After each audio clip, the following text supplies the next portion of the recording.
Broadcasting live from Youngville, North Carolina and Ontario, Canada. This is Got Mead Live, a weekly show where Vicky Rowe and AJ Aramutz bring you the mead news, meadery info, and mead making discussions from all over, talking with mead makers, mead owners, industry mavens, and influencers. This is Got Mead Live, a weekly podcast about mead and the people who love it and where the mead world is going. And now here are your hosts, Got Mead owner Vicky Rowe and mead and wine maker AJ Aramutz.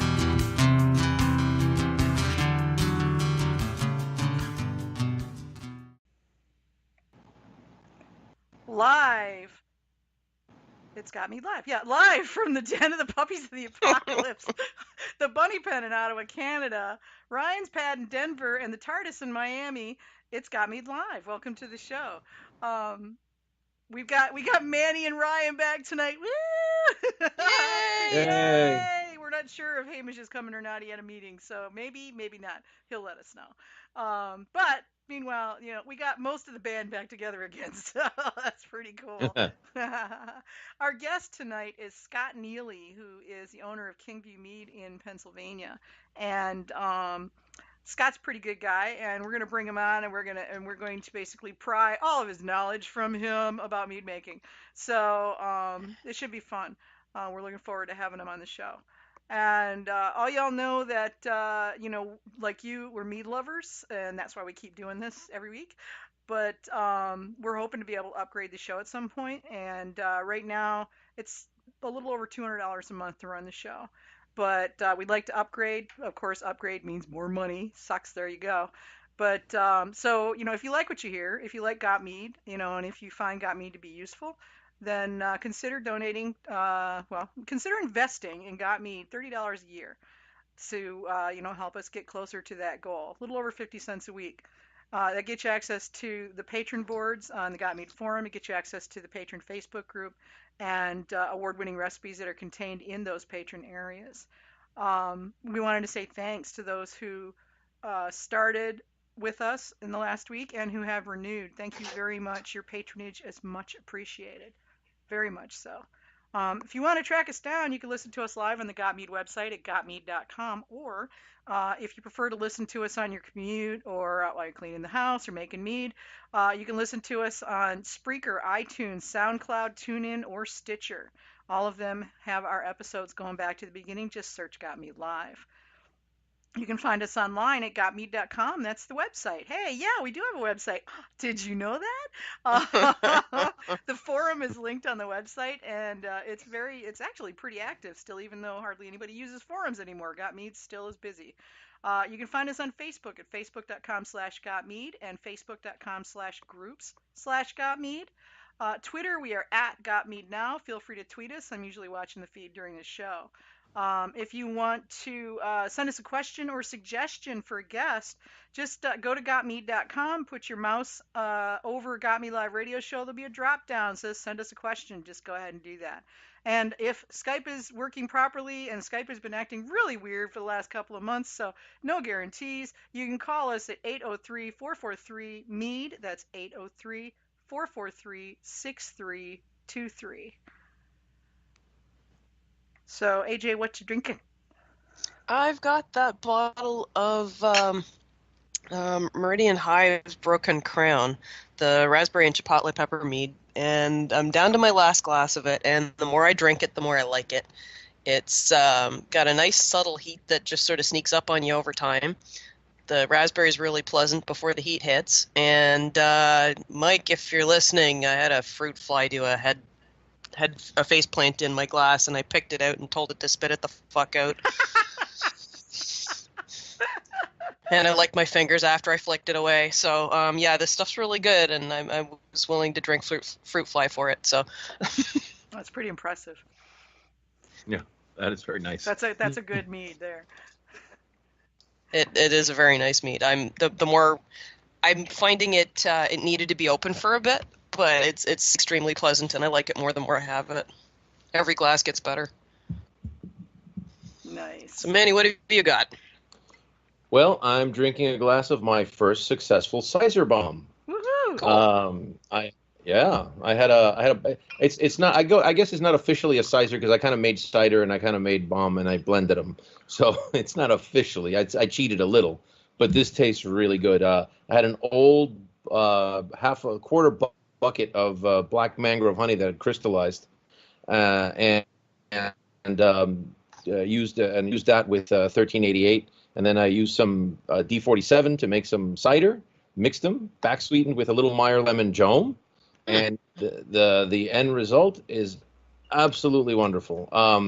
It's already proven to be rather dangerous because it's I guess it's about 14%, 13-14%, and you can't really tell. And then I put it in I kegged it up and I carbonated it, and hoo boy, it goes down quick. And I'm enjoying it. It's really nice. Yeah, that stuff that goes down quick is the dangerous stuff. Yeah. Oh, yeah. Yeah. So it's nice and tart. So. Ryan, what are you drinking? Well, so I came home and I was hot and thirsty, and so rather than opening up a mead right away, I'm drinking a Kolsch beer. Uh-huh. Nothing wrong with that. Nah, no worries at all. No problem. Who's Kolsch beer? Yeah. We have a local brewery called Prost here Okay. in Denver, and so I'm drinking the Prost Kolsch. Say that after Say that 4 or 5 fantastic. bottles. Probably easier after you've had 4 or 5 bottles. Can I have a Prost? Well, Can I just give me one of those? I have had 2 in the last 10 minutes. Oh, all right. So if Ryan starts to slur, We know what Or happened. if I start to snore, page me somebody. no kidding. Yeah, you had a long day. So's AJ. She had to get up and go get stuck in a loud tube today. With Oh, the no. MRI. Oh, no, it was worse than that. I didn't get up. I stayed up. Oh, God. So I didn't sleep. Nasty. Yeah, I was still crawling around in an attic playing with wiring at 2 o'clock yesterday morning, or no, 2 o'clock this morning, and decided it wasn't worth coming home to sleep, so I had a nap afterwards. Ah, okay. Yeah. Well, I decided Jeez. to dig into my bee nectar stash again, and because there's no more holes downstairs in the stash, so I've got to find some place to put this stuff. And inside my belly looks pretty good.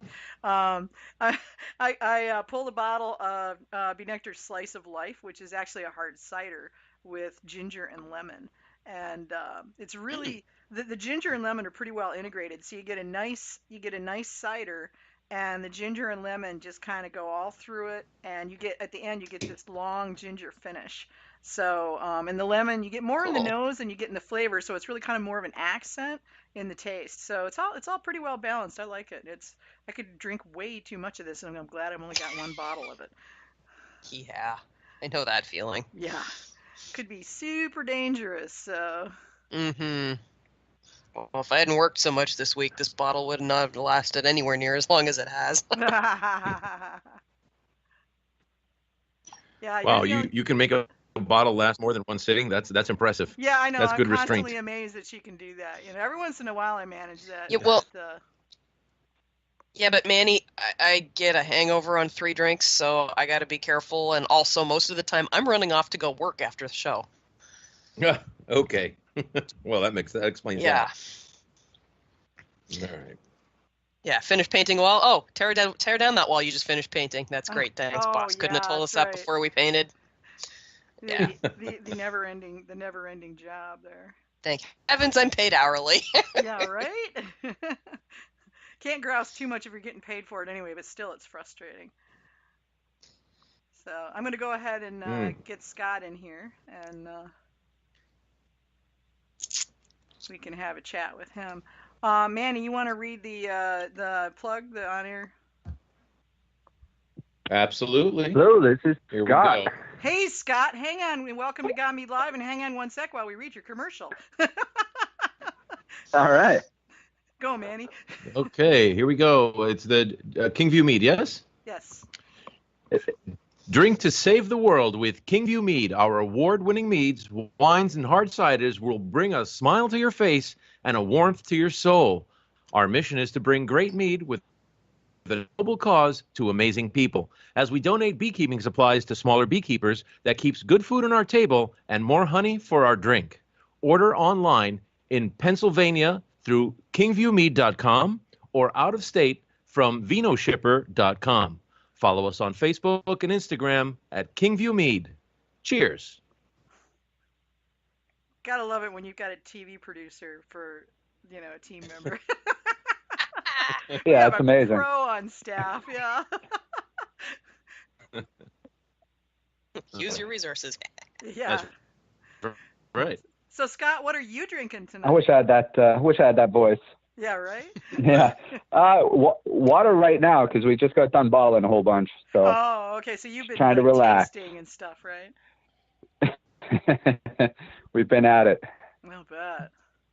Yeah, bottling's brutal. I worked a bottling line for an afternoon at White Winter Winery up in Iron River, Wisconsin last summer, and I was up there visiting, and I said, and they're like, "We're bottling." I'm like, "Can I help?" So they put me to work. I was bottle washer. Yeah. I got to bottle wash, cork, and do filling. I just kind of got switched back and forth between the stations. It was interesting.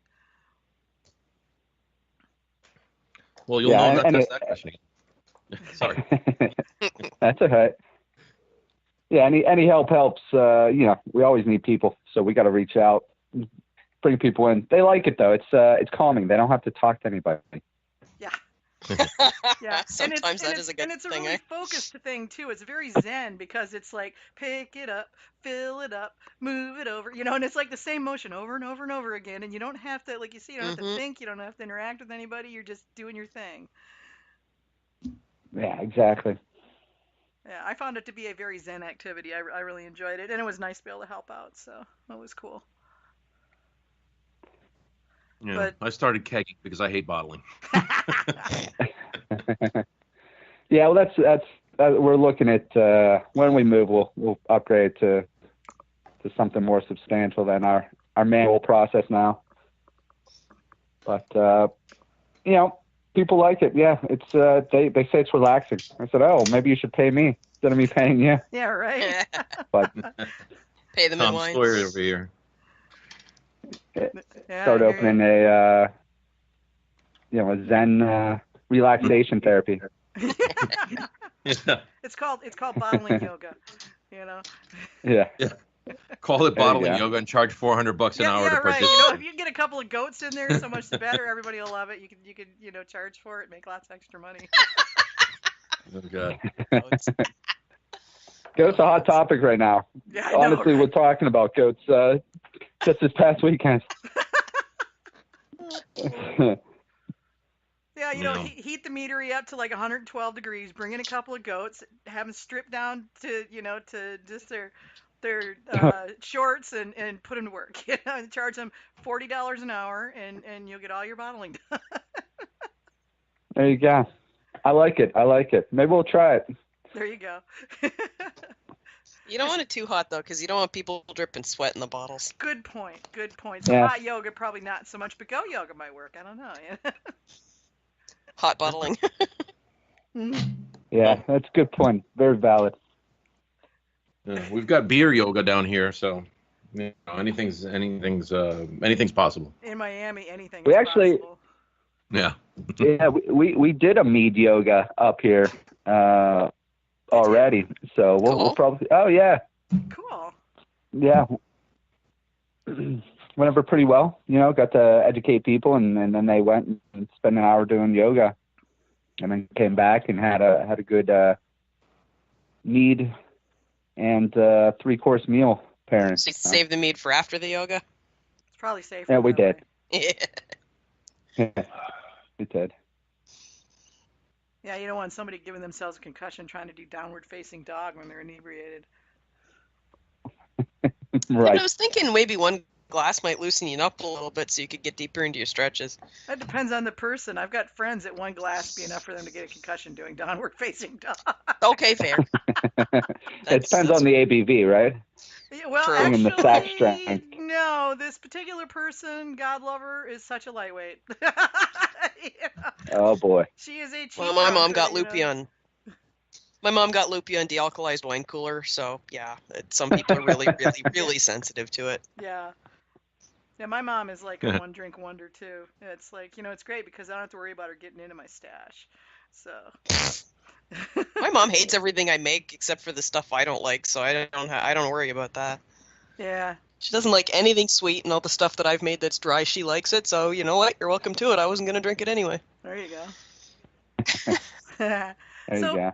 So Scott, tell us about where you guys are, and how long you've been open, and give us a little background for those what don't know. Yeah. So we're based in Pleasant Hills, Pennsylvania, which is 10 miles south of Pittsburgh, so a suburb of Pittsburgh. Right now we're still producing out of the home. The bottom half of my home is the winery, and I started making mead back in 2011, and just kind of did a shotgun approach and started off making about 15 different 1-gallon batches because I wasn't quite sure what I was doing at that time, and pretty much got instantly hooked and just was committed right away towards it. And after a few years, got what I considered, okay, and started submitting to competitions and won some best in shows and some other stuff with at the amateur level. So I decided to pursue full time in terms of capital, so just started pumping the money in. And we opened up in May of 2016 officially was our first sold bottle. And, we've been kind of at it ever since and growing little by little over the past about 2.5 years.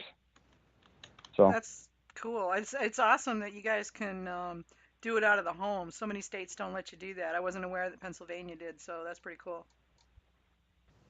Yeah, I mean, you have to, you still have to give up pretty much everything down there, and the only reason I can do that is I have some very very kind people in my life that allow me to do that here at my house. But recently, recently we've purchased 33.5 acres to make kind of a full-blown meadery. Yeah, in a place called Grove City. Technically Springfield Township, which is north of Pittsburgh, about an hour. But it's a beautiful land, old wood and 2.5 acre pond, and we'll be farming on there, putting as many hives as we can put on the property. Nice. And building like 18,000 square foot facility. That's cool. So you're gonna have an old style mead hall then? I saw that on your website. Oh yeah, exactly. We're definitely trying to do a little old school because I just haven't been to that old Viking mead hall yet. And I know that some exist out there, but we're gonna try and build that up there. Cool. Yeah, I'm pretty sure there aren't any in Pennsylvania yet. So and here's an interesting thing. I'm in the SCA, Society for Creative Anachronism, and Penzic, which is, and I'm sure you're aware of Penzic. They're kind of hard to miss. They, most people are aware of Penzic even if they're not in the SCA. Well, yes and no. I mean, some people aren't, but he's near Pittsburgh, and there's 16,000 people that take over Cooper's campground every year. So, and your new place sounds like it's not all that far from Cooper's. No, I mean we're probably about 15 to 20 minutes from Cooper's. So I passed it again this year. Yeah. Wow. So when it comes to that, we'll definitely be tying in to the SCA and having a meeting of all the kings, and Oh yeah, we have a lot of really fun things planned. They could do their ANS stuff there. Oh my God, yeah. That's awesome. That'll be great. I'm gonna tell all my friends. They have to let me know when that gets open. In fact, you may be what drags me back to Penzic again. I haven't been in years, and I keep saying I'm gonna, and I never do. So. Yeah, it could get brutal in July, August there in the heat. Oh God, yeah. Well, and I've been there during the river runs through it years too, where you wade into your tent in ankle deep water, and thank God for air mattresses and tubbies, But thank God for air mattresses, or you drown overnight. Pretty much, yeah. I mean, I was in one tent where there was a river running through my tent, literally. Mm-hmm. And had I not managed to scab scavenge a pallet from somebody to set some of my stuff on, everything I had would have been completely and utterly soaked. It rained the entire week I was there. It was just, but it wasn't cold and it wasn't warm. It was just sort of that body heat level rain, So you don't really, it's just you're just wet, It was like living in a lake for a week, You get used to it after a while. It must have felt very authentic. It was very authentic, yeah. Not for my character though, because my character is a desert dweller, so which is funny because I hate that kind of heat. No, that's but I like the clothes because it does get pretty warm up there in August. So yeah, yeah, it was. Yeah, I was really soaking wet like the entire time. Soggy. Just soggy, yeah. And some of my stuff still has mold on it from that year. So. Oh wow. Yeah, but that's so cool though. I mean, you're as close as you could possibly be within reason to the largest collection of people who think meat is awesome in the country. Maybe on the planet. Yeah, it's almost like I planned it that way. It's almost like you planned it that way, you sneaky bugger, you. Almost. Yeah, I mean, it's we're just gonna have so much fun, and we're gonna be doing a lot of things that I just haven't seen anywhere. Just from I can't even go into it because I don't want to give any of the secrets away. But we're hoping it's just this enchanted land. Because I bought the property sight unseen. I actually sent my sister to take a look at it, and she flipped out. And I didn't even go up to it and put an offer in. I told them they had 24 hours to respond, and boom, we got it. So that's fabulous. We're hoping to open, in the springtime. Oh wow! With a big mead hall kind of party barn, and then the meadery component. Very cool. So in the spring, so you already broken ground? We haven't broken ground yet. We're through pretty much all the conditional uses and everything. We're building because of all the infrastructure. It's private well and private sewer, so that process is taking quite a bit of time. Yeah. But we're keeping the structures relatively simple. Big timber and all that. So we think we can get up pretty quick. That's so cool. I can't wait to see it. You'll just have to let me know when it's, when you're getting close, and I'll see if I can't scrounge myself a trip up there. I'd like to see that. Sure. Yeah, we could do a whole whole meeting, bring everybody up. Okay. Yeah, we'll see if we can suck people in from all over. That'd be cool. See what we can do. Yeah. That'd be fun. I haven't been to any of the mead halls yet. There's 3 or 4 around the country, maybe more now. But yeah, I think it's an awesome, cool idea, and having that kind of space to be able to celebrate with your friends and hang out and drink good mead is pretty awesome. I've been to the barn up at St. Ambrose in Michigan. They've got a giant, it's a barn, like a traditional barn, and they have concerts there because the owner, Kirk Jones, has got a Zydeco band. And he plays all over the area, at festivals and stuff like that, and bars. But they also will have concerts with multiple bands in their barn, and they do weddings there, and all kind of fun stuff like that. Cool. Yeah, nice. Yep. Yeah, we're heading that same direction. So we're excited. Yeah, if you've got the facilities that you can use for things other than just the production and sales, then you're upping the chances that you're going to be able to make it work for you, right? Oh yeah. Oh yeah, for sure. Yeah, we have about 1.5 miles of hiking trails planned. Oh nice.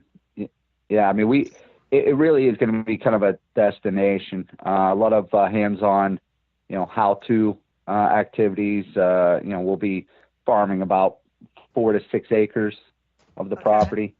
Planting fruit trees. Yeah. We definitely have some really old apple. There's an old apple orchard on the property, so we're going to propagate that. Nice. Oh, that is so nice. Yeah, we're pretty excited, and we got we have some pawpaws going in as well. So we've already planted about 200 pawpaw trees. Wow. So we're getting into some funky stuff. Yeah, no, that's cool because Pawpaw in Meads is picking up speed now. For the longest time, it was like my greatest dream to make a Pawpaw Mead because I'd never had one, even though I'm from Michigan. I'd never had one, and all I'd heard was a description. It's like a banana and a strawberry got mushed together in a mango skin. I'm like, oh, my favorite thing ever. And found out that the mead actually doesn't taste like I thought it would. It's not bad. I like it okay. It's just not what I was expecting, so I was really bummed, because I had like this, Ah, I'd built up this whole vision of what it should taste like in my head. So it was a huge letdown when it didn't taste like that, well, we'll see. Maybe I can meet your expectations. That would be cool. I like That would be challenges. cool, yeah, because I love the idea of the descriptions that I heard when I was researching them. And, I mean, just the idea of basically what amounts to a banana strawberry smoothie mead, it's just kind of like, ooh, Yeah. yes. That was super cool. But yeah, I love the idea. Are you remote enough that you're not going to have issues with your neighbors if you guys get loud? St. Ambrose Oh ran yeah, into yeah. that. Their We're neighbors got kind of up in arms about that, and they ended up having to do yeah. some stuff. Well, the area is a little bit different up there because there's a lot of Amish actually, and so one of the things we can't have is outdoor speakers. So we'll have to have activity indoors, but we're also designing the buildings as very energy efficient, which includes the acoustic side of it. Our closest neighbor is, I think, 600 feet, away. Okay. And then after that, it's, like 15 to 1,000 feet away. So, and we've talked with them all, and they're actually very excited for us to come in there. We're kind of cool. tucked back on a private lane, so Oh, nice. we're really, it's a perfect piece of property for what we're looking Nice. for.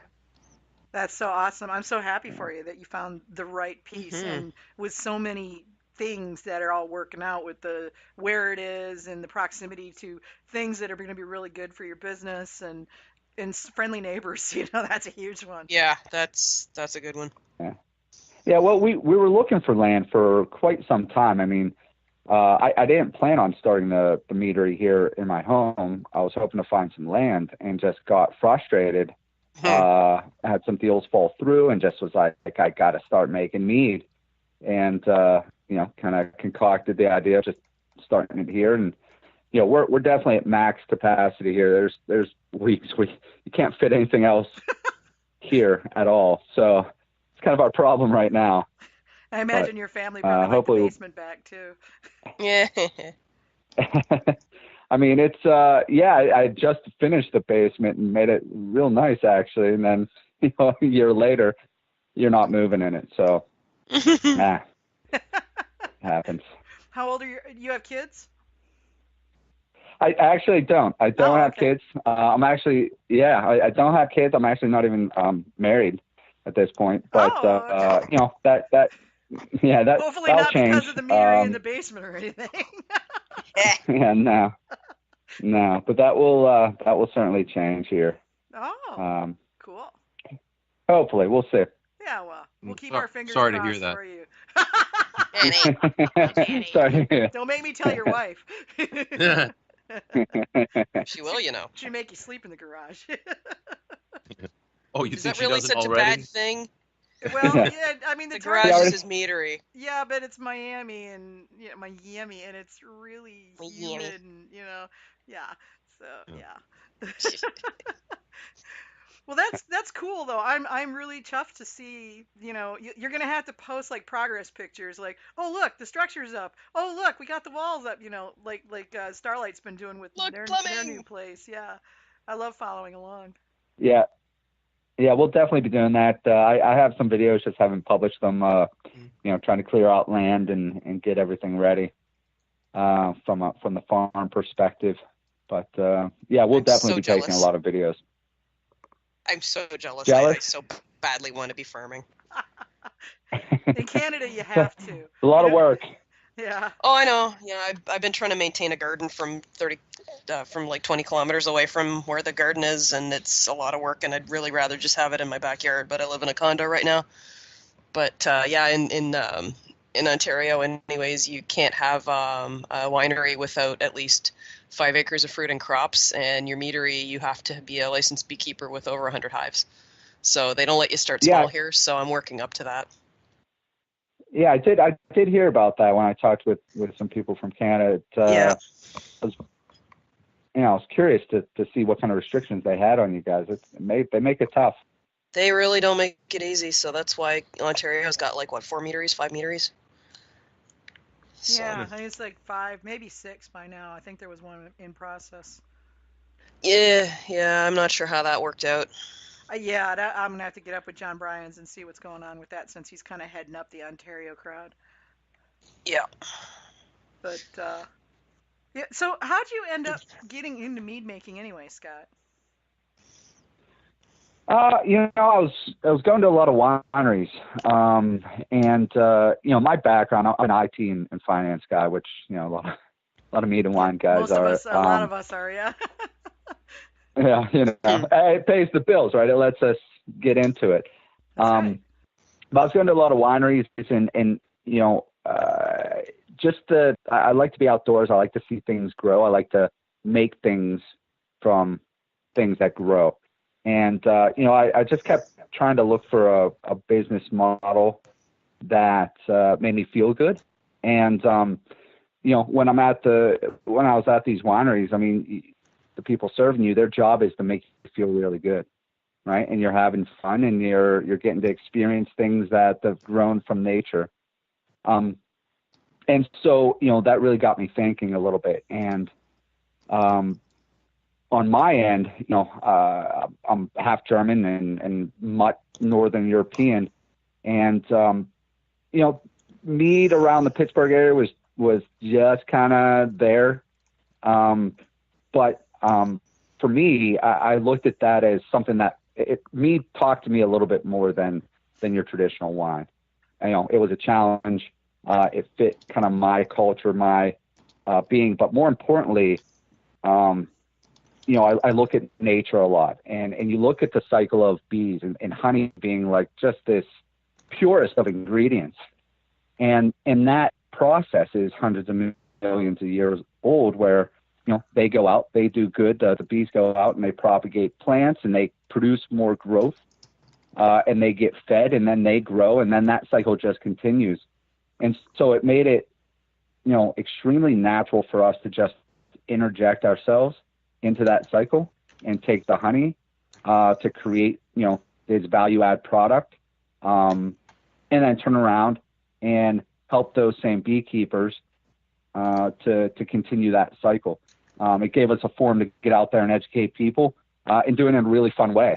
So we got to make people feel good, from a drink perspective, but also feel good and learn something from an earth perspective. So, once that kind of came into being, it was just, I don't know how you shoot a hole in it. So I had to do it. Yeah. And that's how we got into, that's how we started making mead. That's pretty cool. It's interesting that you said that. It was making me think of when I was in Australia last month. One of the places we went was a meadery that was huge. I mean, big as Chaucer's, huge, distributed nationwide. They're in all the stores, and it's a winery. And they make some meads, but their meads were okay. I mean, they weren't terrible, but they weren't great either. They were just average meads.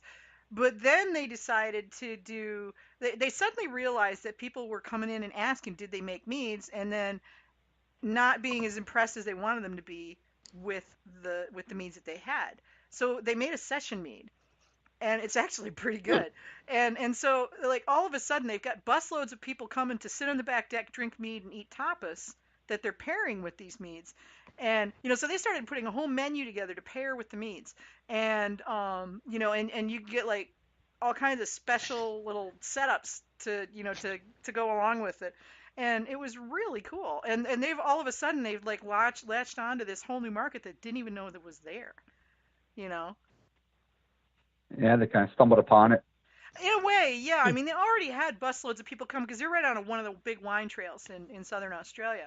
But so there's one of those can't swing a cat without a winery. There's one every couple of miles. for miles and miles, so like 15, 20 wineries. And so busloads of people will come out from Adelaide and just go winery popping and, on somebody sober driving the bus, and they just stumble off, they drink the wine, they Mm-mm. stumble back on, they go to the next winery, So it's that kind of a thing. And this is Maxwell's, in case anybody's wondering. So Maxwell's, when they realized that people were starting to say, what about mead? And so they started putting more focus on the mead, where they really, I mean, it was there. They've had it for a long time. They've had regular mead for a long time, like 20 years or more. But now all of a sudden they're starting to like bring it to the front and like really push it. And people are That's coming in cool. now and asking for it. And I just thought that was just the coolest thing ever, that this big, ginormous, nationwide, like gallows-sized winery is suddenly going, yeah, here, have some mead. And oh, by the way, we're making this new stuff. They had stacks of the session mead in the middle of the floor, like, in nice looking cases, and it was like, here it is. It was just really cool. Yeah, that's awesome. Yeah, we're finding that we do a lot of festivals, so we're definitely finding that we're into our third year of festivals, and we don't have to tell as many people anymore, about what mead is. And we're getting a lot of return customers, a lot of people, saying, oh, they love our stuff, and I don't even drink wine, anymore. And so it's really pretty cool to see. I come more from the wine side instead of the beer side. I know a lot of mead makers are more on the beer side, but I come more from the wine mentality in terms of how I make my products. And we make some pretty neat styles, I think. That's really cool. So talk to us a bit about what you guys got. Yeah. So first year we made about 18 different varieties. We're just kind of shotgunning some different stuff out there. And now we're starting to kind of really focus on a few key things. Right now we have a black tea and mint mead that's out there. In Pennsylvania, they changed the law in terms of what they considered mead versus honey wine. Oh. So in PA, they define mead as 8.5% and lower ABV, honey wine above that. That's so weird. for Weird. us, yeah. So for us, we kind of have, there was a unique opportunity there from a beer distributor perspective, because beer distributors can take anything at that lower ABV, but then our state store system here in the state takes the honey wine side of the house. And then you have the big grocery retailers that actually can take both. So for us, we kind of have a mix of higher ABV meads and the lower ABV meads. Your 7 to 8.5, and then your 11.5, 12.5% meads. We do kind of everything. We have one that's called Happy Apple Pie, which right now is basically in season. But for us, it never went out of season. We're on like our 10th or 12th batch of it. And it's just apple pie mead that it's actually a sizer with some pie spice in it, and it's really good. Penn State, obviously a big college in Pennsylvania. We have a tasting room there. We have something called Blue and White, and that one does really well for us as well. We put out Viking Grog using juniper berries and cranberries, and that one has done really well. We don't have one mead that kind of leads the pack. We have about 6 or 7 that all sell pretty well across the spectrum. So we're pretty fortunate from that perspective. I think we're under a good portfolio of meads right now that our customer base likes. I'm actually looking at the website, and I'm impressed by the large variety of meads that you have. Let me ask you a question. I'm always surprised at the length of time it takes for these lower ABV meads, like the 8.5s, to go from start to finish. Can you tell me more or less, what from pitch to bottle, what the sort of the length of time it takes for, like, let's say a Viking Grog or a My Sweet Ginger to be ready? Yeah. So, our primary fermentation, you kind of really hit the nail on the head. Our primary fermentation, whether it's like an 8.5 or like an 11.5, 12.5, is usually about 22 days. It's pretty consistent with our process. But then the tricky part is those other berries that come into play. That can then extend it, another, 21 days of fermentation. So typically for us, if we really push it, we can turn one around in 45 days and put it in the bottle. But normally it's more like 2 months sitting out there. And then, you talked about like My Sweet Ginger, but we have one called Cranberry Maple, and we have this maple syrup is hands down the best maple syrup in the world I've ever had. Nice. Coming from Paul Family Farms up in the middle of our state. That one, you got to age that at least 6 months, and that's when it really starts to hit its peak. So it depends on what we're making when it's really primed to start drinking. Interesting. Okay.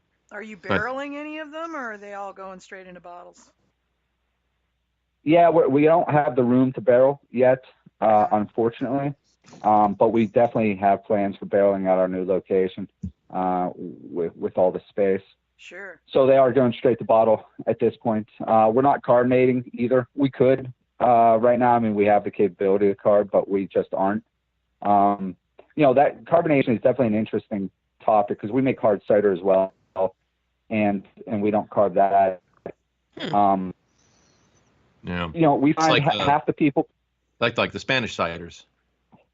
Yeah, we find half the people like it and half the people don't like it from a carbonation perspective. But our ciders are just very clean, and our meads end up being very clean as well. Well, that expectation of carbonation is a cultural thing because when I was traveling in Britain many years ago,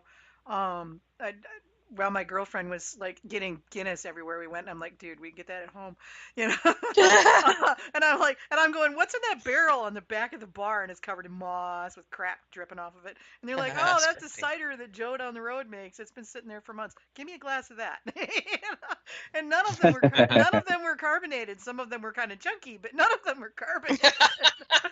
A little chunky. Oh yeah, Oh, yeah.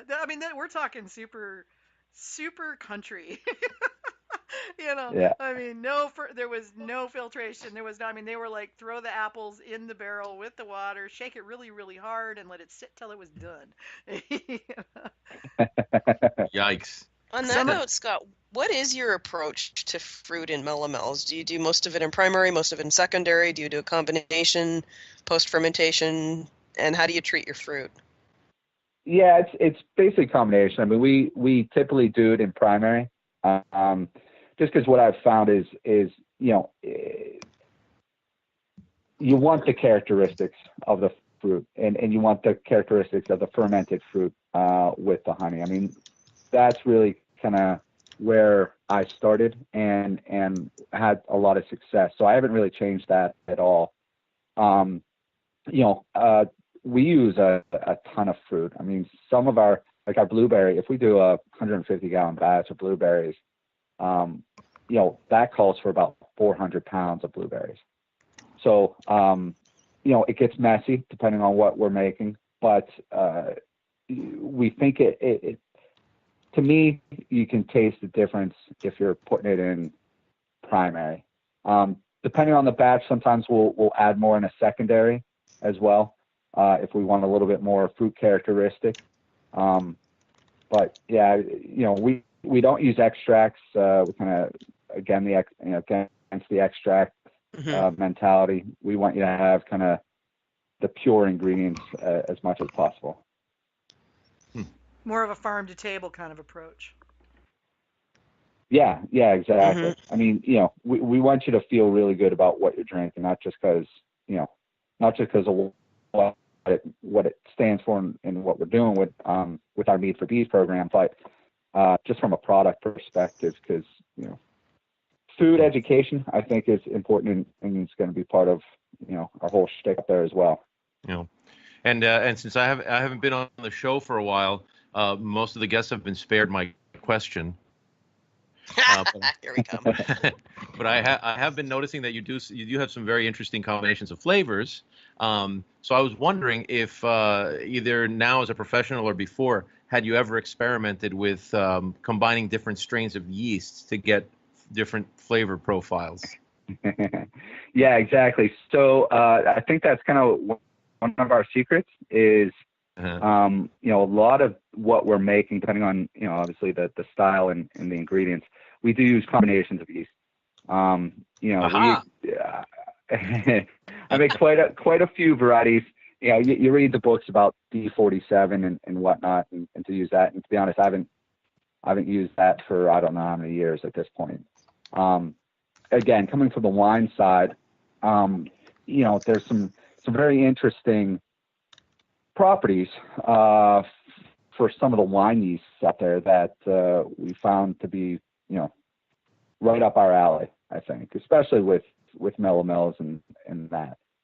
Spices get a little bit different, but that's kind of one of the trade secrets is our use of yeasts, and also when we introduce the yeasts. I mean, I do a lot of not a lot, but I have some educational talks from time to time, and yeast is one of those things that I really focus on, especially for mead making. It's beyond important. Honey doesn't really have a lot of natural yeast, right? That go after it, and you got to understand all of the nutrient characteristics of whatever yeast you're using, combined with what nutrients you're giving it with the ingredients, to really refine those flavors. So I think we've been doing a really good job at, and heck, first year, we submitted a ton of awards. We got a lot of awards, and then we just kind of stopped doing that because number one, it's expensive, and number two, we're like, all right, we're on a roll. I think we're good for now. We'll get back into it eventually, though. Yeah, well, you proved what you needed to prove for that first little bit. Yeah. Right. Yeah, we wanted to see, we knew we were doing well at the amateur level, and we wanted to see if we could repeat it in the commercial level. And first year, I think we knocked it out of the park. So, but okay, we're good for a little bit, and then we'll go out, and obviously with all the new meaderies coming on, it'll be nice to see how we stack up against some of those as well. So. Yeah, I'm definitely adding you guys to my January ordering list on Vino Shipper. I can't order anything until January. Everything gets ruined here. Yeah. Yeah, you got to make sure it's as cold as possible, right? Right. Yeah, Vino Shipper. We have a lot of varieties that actually aren't on our website. Not a lot, but we have a handful of varieties that aren't on our website and that aren't through Vino Shipper. We do some one-off special things, like we have a honey habanero right now, which we're kind of at the tail end of. But the Penn State Master Gardeners program here in the state is really big, and since they're really supplying a lot of the food, right, for the bee population, we try to support them. So we auctioned off the right to produce your own mead, and we had a great couple from here in Pittsburgh kind of buy that, and we kind of gave them free reign, guided them a little bit, but kind of gave them free reign to decide what kind of mead they wanted. And so we made a really nice honey habanero that just kind of sneaks up on you. They're best that way. Yeah. Well, you don't want to blow your face off right at the gate. You want it to no. sneak up on you. Yeah. Yeah. We definitely, I've had plenty of wines and meads and hot ciders that burn you the whole way through. Oh yeah. Which we don't want to do that. I actually would never have probably made it unless they wanted it. So it does well. It does well. Limited amount. We'll probably make it again because a lot of people. Heck, we just sold a case today. So. Oh, nice. One of our listeners on the Slack chat, Peter, was asking, how long do you sit your fruit in primary? Or does it vary from batch to batch? Well, again, it's kind of 22 days. I mean, we put it right in, and we let it sit in there for quite some time, and then we gotta, strain it and rack it off after that. But yeah, we keep it in for quite some time. We keep it in until it's, just to that point of potential spoilage, I guess you could call it. But yeah, we keep it in for that entire primary. I would always leave mine until the fruit started to lose, like the color would start to go, And so like strawberries turn white, they turn into ghost strawberries. And that's when I knew they were done. And I take the strawberries out.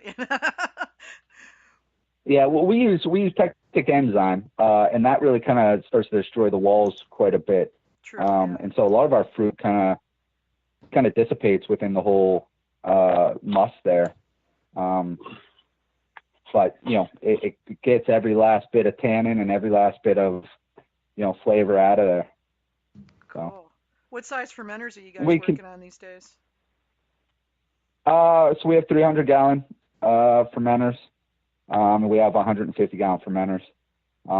So it depends on if we're making one of our staples, we go in the bigger one. If we're experimenting, we'll go in the lower ones at this point. But we'll definitely be upping that size in the new location because we'll have 32-foot ceilings. So yeah, we'll see how big I can go. Well, it sounds like, that's a pretty good size considering that right now it's living in your basement. So yeah, I'm impressed. Yeah, it's funny. A lot of people don't. They come over and as soon as the garage opens, they immediately say, "This looks like Breaking Bad." With all the stainless steel and all that stuff going on. So it's pretty humorous, but we just try to be as efficient as possible with the space we have. So we can do about 2,000 gallons every 45 days. That's great.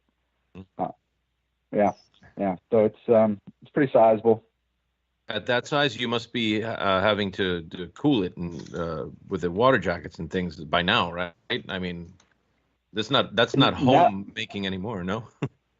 Yeah. No, actually, we don't. I control the ambient air along with the ground temperature. I think when you're talking home making, one of my tips really has to do with temperature. And a lot of mead makers will, put the carboy on concrete, for example. And, they say, okay, it's 65, 70 in my basement. Well, but that's not the temperature that you're going to be fermenting at because that concrete is going to be transferring cool, and typically it's like a 55-degree temperature into your carboy. So if something gets stuck or if something doesn't work, you get confused because you think, well, it's 65 degrees in here. Well, it might be, but your actual, temperature, your liquid, depending on, how long you let it sit there before it starts fermenting, might be too cold for you. So we kind of employ that same tactic in the winery. We do have chillers and all that, but I haven't used them yet, to be honest. Wow. We just haven't hooked them up. So we keep it at a very consistent ambient temperature and then kind of regulate the thermal transfer from underground into our tanks. That's fantastic. Wow, cool. So you must be making pretty small batches then, right? What's that? Well, 300 gallons. I don't know if that's big or small in the realm. Mm-hmm. So you're doing 300 gallon batches without any cooling, huh? We are. Wow, that's we incredible. Yeah, yeah. The temperature really doesn't get crazy hot because again, we control kind of how fast the yeast are moving. I think that's a secret. You can blow through a fermentation if you want to,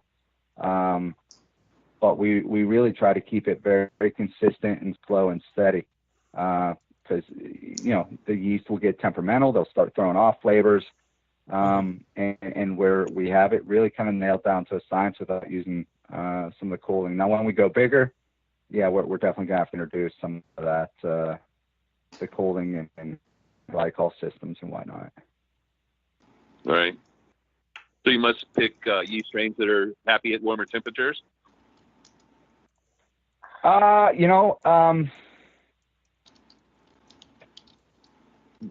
be honest, again, the fermentation process for us, our fermenters don't get that. I mean, we like yeast strains that are happy in the 60-degree range.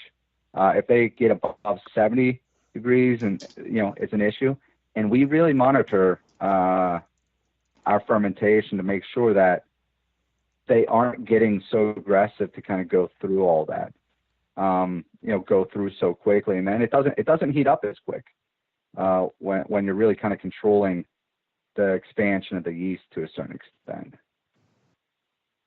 So we start them off pretty cool, at their lower end, and by the time it's done, they might have hit a peak of about 70 degrees and then drop back down. I see. Interesting. That's cool. Yeah. Literally. Yeah. Well, there's a lot of thermal properties when you're talking underground and whatnot. I think, as we're building our new facility as well, again, we like to take advantage of nature.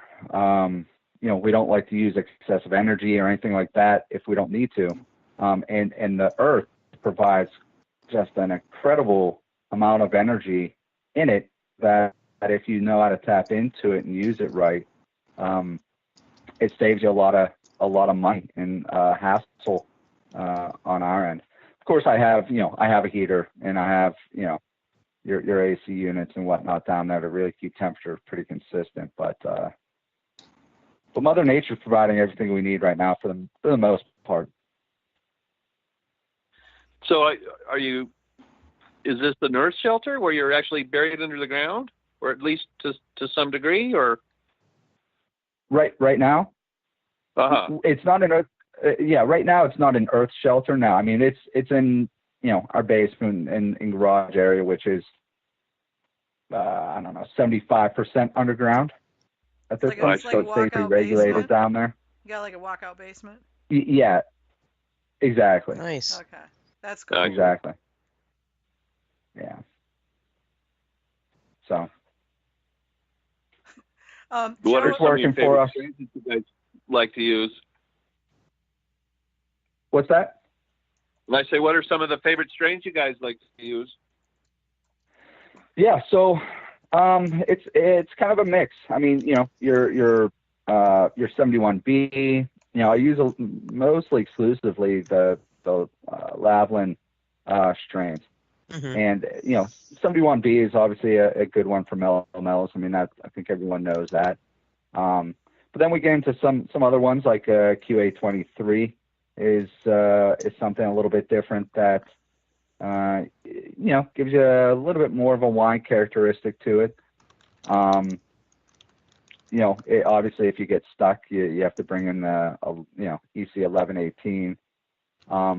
But we kind of play with, like I said, them all to a certain extent, just to see kind of what kind of funkiness we can get out of it. Some of the fruits we use, while we sometimes sulfite to kill off any of the natural yeast, sometimes we don't, and we just let that fruit kind of help in the whole fermentation process. So some of our stuff is a little bit natural as well. Depends on the fruit, depends on where we're getting it. Consistency's hard to find, right? Yeah. Mead making, especially when you start introducing different fruits and winemaking, you have a pretty consistent berry character and you know what's coming. Wildflower honey, you never know. And be anything in there. Yeah, it's tough. So do you mostly use local wildflower, or what kind of honeys do you guys like to use? Yeah, we're PA preferred. So what that means is 75% of what we use comes from Pennsylvania. So, you know, all of our honey we source in PA. All of our grapes we source in PA. Fruit-wise, PA doesn't necessarily produce as much of some of the stuff we use, so we have to kind of go out of state for some of that. But we're, you know, all of our apple, all of our cider comes from a farm about 20 minutes away from here called Trex Farms. You know, and they're great people. So yeah, we really try to boost and promote local food producing people in the state. I mean, that's just what we try to do, because I think local food is important. Yeah, that's in So what keeping kind with of your farm to bottle approach. I like it. what Yeah, kind exactly. of varieties do you have that grow local there in PA? What varieties? Your Repeat that for me? varietal honeys. What kind of varietal honeys do you have local? Not a ton, to be honest. You know, you can find some clover. We have something called Japanese knotweed, which is an invasive species here. And I'll be honest, I've made mead with it before, and it was the worst I ever made. It just tasted the worst, so I don't even use that. Really, it's kind of like kudzu honey. I don't. Yeah. Well, I mean, it's, you know, Japanese knotweed is typically found along rivers and creeks and stuff like that. And what I found is, depending on the cleanliness of those rivers and creeks, you know, some of that can transfer in to the honey. You know, Sure. if the plant's sucking in not so great stuff, it's just something we don't want to use. But you can find some good Japanese knotweed around. Again, it's an invasive species, so while the bees love it, you know, I try to keep things kind of pure Pennsylvania. Yeah. Joe Abruzzo is asking, what do you do when you crash your meads? Do you crash your meads? We don't. We don't right now. We again have the ability to crash them, but we don't crash them actually. We do use, we let it go dry a lot of times, and we will back sweeten, you know, to a certain, you know, flavor. But we do use sulfite and we do use sorbate to try and make sure we're stable, and we filter down to the 0.45 micron. So we don't cold crash.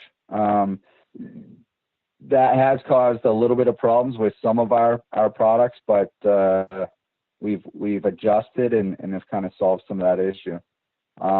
I'll be excited to see kind of what, if we did cold crash, kind of what they would taste like, but we don't do it right now.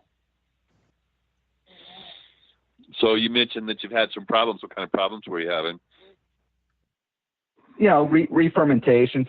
You know, when you do add a little bit of extra blueberry juice in there or something, and maybe your sulfite levels aren't high enough, kill off that yeast, and you know, the yeast kind of get active again.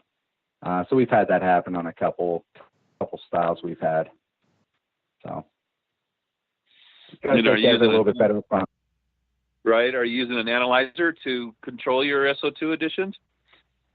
Yeah, we do. We have you know, all the testing gear and all that. You know, sometimes it's a little bit of a guessing game. While we can see it, you know, sometimes it's a little bit of a guessing game with how much we think will take to work, because we really don't want to overdo it with any of the SO2, with any of the sulfiting. We try to keep it as minimal as possible. And so, you know, you play that game, sometimes you get bit. Yeah. Well, and that's part of the process, too, is learning what your process is, because there are a lot of ways to skin the cat, you know, when making mead. I mean, some work better than others, and the situational issues come into play.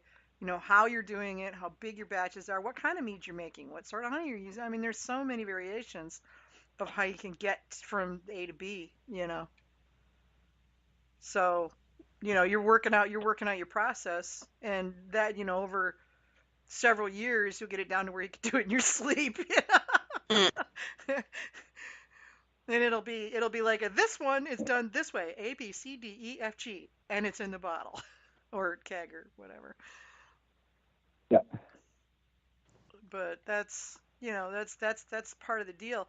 I was Strat just said something. Just asked a question on the chat about cool room in reference to your basement and how you keep your meads cool, and it got me thinking. Now, when you're building your new space, are you going to make use of that same principle of using the earth to help keep things cool? And if so, how are you going to do that in the mead hall building? What's the process there, or what's the idea there? Yeah, in terms of how we're going to cool the space. Well, yeah, I Yeah, I mean, mean, you're right first of now all, you're using the fact that you're surrounded by dirt, basically outside the basement walls, and I'm just wondering if you were going to carry that through to the new space. yeah, we won't. Our original design had us kind of buried, but you know, our new design doesn't have any earth berm to it. So from a cooling perspective, first and foremost, it's going to be your R values, right? So your R values are certainly going to be pretty high in the walls and the ceiling, above what is recommended. So that's going to give us a good envelope to start with. After that, we have a well, and so water coming out of that well is coming out at a certain temperature. And if you circulate that through concrete in the walls, that will help regulate some of the heat, as well as earth tubes. So, Okay. just like a whole house fan Yeah. will draw heat out, we're going to use that same concept using solar panels and earth tubes to kind of extend these giant pipes through the earth and just circulate air that way. And again, you're looking at 55-degree temperature Yeah. coming through, which, overall, even, in winter and summer, will help to produce a nice even temperature. Yeah, well, and it'll cut way down So on your we're, air conditioning bills too, just for the overall meat hall. I love that you're talking about using what amounts to radiant cooling for for the hall. Although I'll admit, in my head, what I saw was a big rusty iron gate that you would creak open and go, "Come down to the mead cellar, and we'll give you a tour." Hmm. yeah, well, I'll be honest. We have some hills on the property, and there may be plans for some secret locations on the property. So Uh-huh. Okay, so there's the potential for maybe aging caves or gosh knows what, anything could happen. yeah, exactly. That's really cool. I mean, with the 33 acres, you've got so many possibilities there. It's just exciting. Yeah, it is. Yeah, I mean, it's we're just gonna have a lot of fun with it. I mean, it's Yeah. some of the trees that are on the property are hundreds of years old, and we have a lot of we have some swamp on there. We have kind of almost every little aspect on the property, and we're really going to try to accentuate that and take into different lands and worlds. We're lucky our ponds are kind of cutting. They're right in the middle of the property, so they kind of cut our property between west and east. And we're really going to kind of play so that once you go to one side, it's going to be a little bit different than this side, and just have some fun. Get some Yeah. archery in there, get some axe throwing in there, There you kind go. of do it all.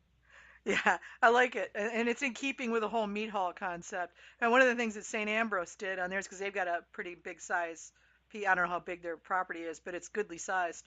And they put in a frisbee golf course, which is like so cool. Yeah, there you go. Yeah, and I mean, they have tournaments there and the whole nine yards, so they have a lot of fun with it. So I love the whole destination thing. I've seen wineries that, do that. And basically they just go with, and have your wedding here. But to turn it into, here's a place where we can go and hang out for the whole afternoon. Like St. Ambrose, so we go, and I mean, theirs is obviously a different tack. It's a little bit more modern take, but they've got cornhole, they've got the frisbee golf course, the barn is there, and there's often bands in the barn. Sometimes they're having activities there. They've got their beehives like you're going to have.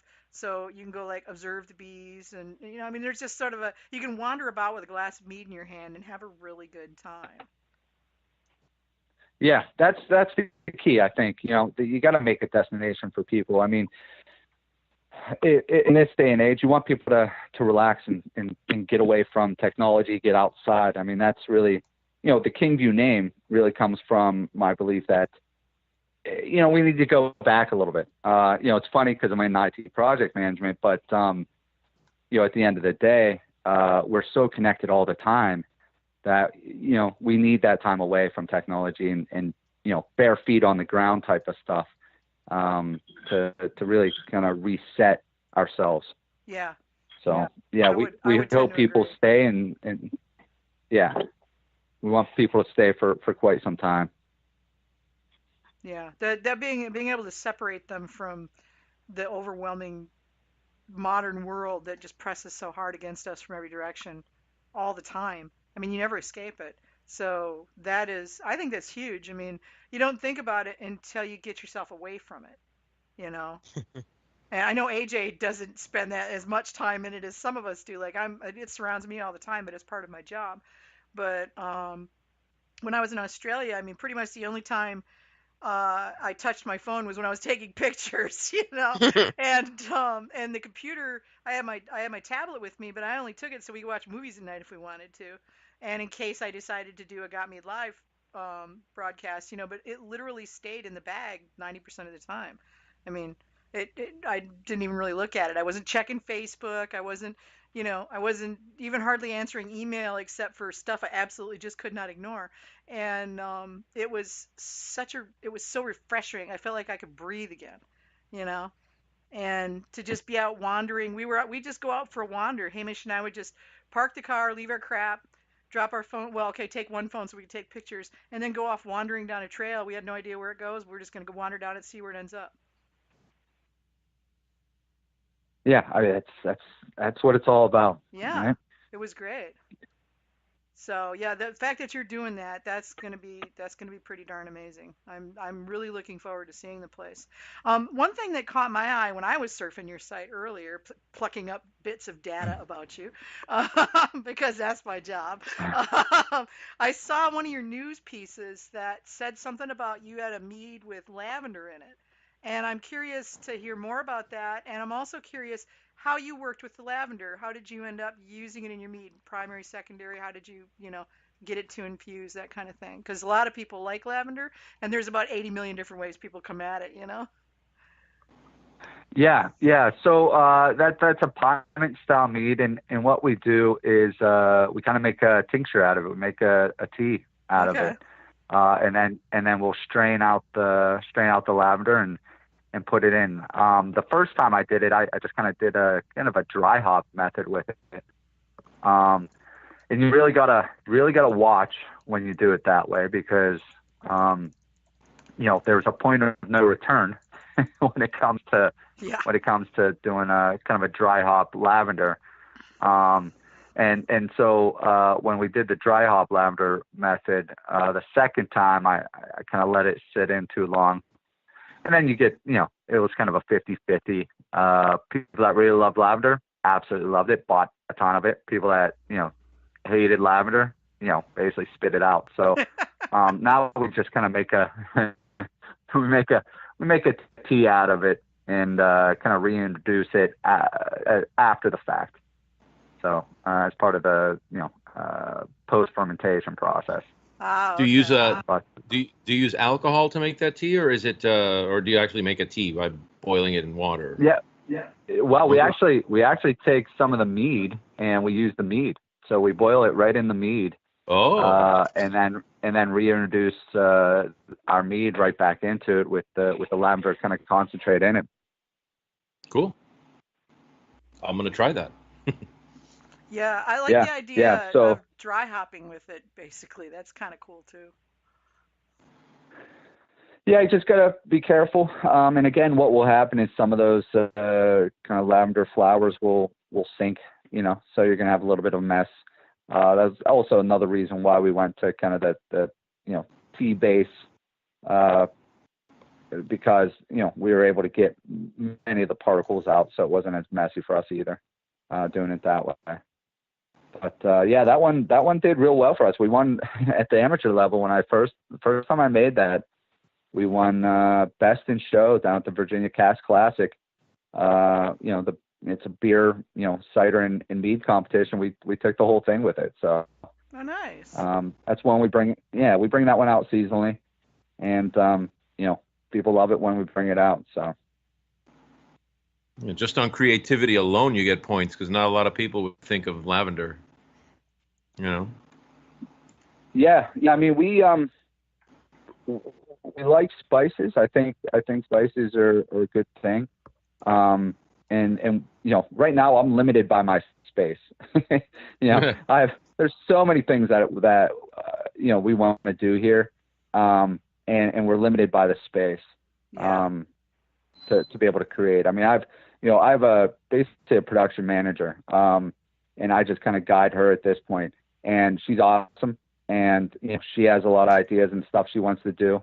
Kind of our tea series that we started to come out with. Our first one is called Shamrock, and it's, like I said, our black tea and mint, one that we made specifically for the Pittsburgh Irish Festival here. We have a few more that we're going to be coming out with as well. But we're limited by the space on how many different varieties we can make at this point. Yeah. Well, I mean, you come to a point where you sort of settle on what your core things are, and then you sort of have fun around that. But you got your stuff that you've always got, Yeah. And we just started getting to a big retailer, and I kind of gave them a smattering of different wines and meads that we produce, and they really they ordered all 17 varieties. So now we're on the hook to continue to produce 17 different varieties. This is not this is a good kind of problem to have. Yeah, it is. Hopefully it's a trial period, right? Let's see what the public wants from us, from Kingview, and we'll that list will obviously still get narrowed down. But for the time being, we're on the hook to continue to make all those varieties as well. So. Well, I mean, it's something that shakes itself out over time, like you say. Peter on the chat, his ears pricked up when we were talking lavender, and he's like, "What kind of lavender?" So, what kind of lavender, Scott? Yeah. Let me. I would have to go back and look. Typically, it's one of the French culinary lavenders that we use. I would have to actually go and look, because it's been several months at this point, and we just churned through so many different ingredients. But it's a French culinary, so there's only a handful of those. Yeah, there's only 4 or 5. I think. That's usually, yeah. So I would say pick one of those. Again, ingredients are important. You don't want to go with the cheap stuff. You want to go with some of the premium ingredients that are out there. Every chef will tell you the same thing. The better ingredients, simpler dishes, better ingredients, can't beat it. Yeah, and I took that tactic. We made a hopped mead once called Bee Hoppy, and I took that tactic kind of to an extreme, and I used 5 kind of high-end hops to dry hop. I'll be honest, I hated it, but people like it, and we'll probably have to change that recipe just so I can tolerate it a little bit more. But people keep asking for it. They want it back. Well, hoppy meads are popular. Those, I mean, they're easy drinkers, and I think that's another one that I call. It's like a Pyment is a gateway mead for wine drinkers. A hoppy mead is a gateway mead for beer drinkers. So, Exactly. Yeah, and that's what we try to do. A lot of stuff from the Pyment realm. We try to say, well, try this. Oh, okay. And you loop them in. Yeah. And same thing like you just said with the hop stuff. Oh well, I drink beer. Okay, we'll drink this. It's all about creating whatever Bifrost bridge they need to get over to the mead. Exactly. Our standards do well too, though. Our it's called Seuss, which is sweet in German, and Taken, which is dry in German. Our standard meads, we will put that up against anyone else's standard meads that are out there. We're really proud of those standards. When I went commercial, I had 4 different ones. I had those 2 and a triple berry, and then something called Doppel Schwartz, which is blackberry black currant. So that was kind of your drier red type of mead, and then the triple berry was your sweeter berry flavor, and then the 2 standards. And for a long time, that first festival was the best festival we ever had, and we only had 4 products there. It's interesting because a lot of people come and they try. They say, okay, well, just where do we start? And we'll start them off with a talk and with our dry mead, just to give them a baseline. And we get a lot of really good reactions from it. Doesn't have a lot of the harsh characteristics that some people associate with mead. So right away we kind of piqued their interest with just our standard meads. Nice. I like it. So one of the things I've been kind of saving for almost last is your Mead for Bees program. I want to hear about that because I gathered from what I saw on the website that this is a huge pet project for you. Yeah. I mean, again, it's kind of the reason why I got into mead as opposed to other things. I'm a real big believer in philanthropy. So let's build companies that do good for people. And obviously the bee population, all the concerns about that, right? It just doesn't come down to honey supply. It comes down to food supply. And as a basic necessity, right? If we don't have food, we have some big problems. And you're looking at deterioration of everything. And so, knowing the importance of the bee population and what they do, everywhere, it just really provided that fun avenue for me to have fun, do something fun, teach people something that's very important in terms of acknowledging what's happening out there. I mean, if we were to say, hey, we lost 50% of the cattle in the United States, people would notice that. You'd notice that real quick, and you'd notice some headlines around it.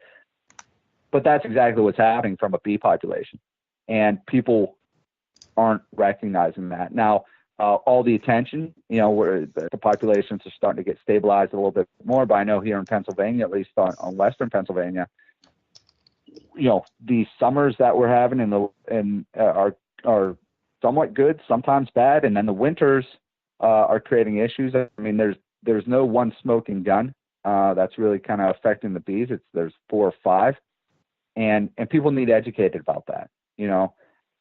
So the Mead for Bees program is our way to help beekeepers, right? Because when you think of mead, right, to me it's a noble drink. It has such a steep history, and the gods and the rituals, and as you go through the ages, the monks as the beekeepers. It's a very Scott? Also because it's the bees that give you the honey, and that's it's a noble thing. So for us, it's really a noble cause to go and try to help the people that are spending their lives, right? They could choose to do anything in their life, but they're spending their lives tending to these creatures that have been around for millions of years that benefit everybody. It's not just benefiting them, it's benefiting everybody. We think that's awesome, and we want to support those people as much as possible. That's pretty cool. So, what happens with Mead for Bees? You're donating part of your profits to increasing the bee population, right? Yeah. So what will happen? So we are closely tied with the PA Beekeeping Association and some of the other beekeeping associations around the state. Even I've given presentations in Ohio as well. And every once in a while we'll just kind of drum up and start raffling off hives or other bee supplies. But a lot of time it's woodenware that people want. Sometimes they want nukes to start their spring hives or whatnot. And usually it's about $150 each time we do it to each individual person. That would get you a nuke. That would get you kind of a woodenware for a hive. And we literally just go on and order it and ship it to their house.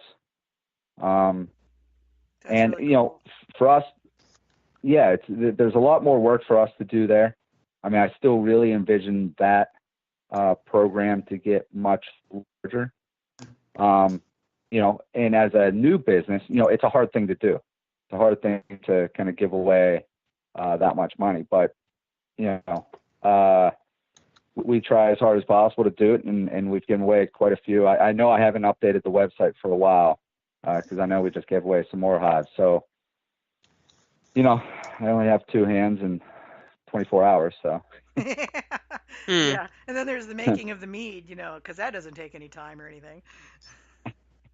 Yeah, and the 9 to 5 and everything else. So. Oh, right. Yeah, you're still working your day job, right?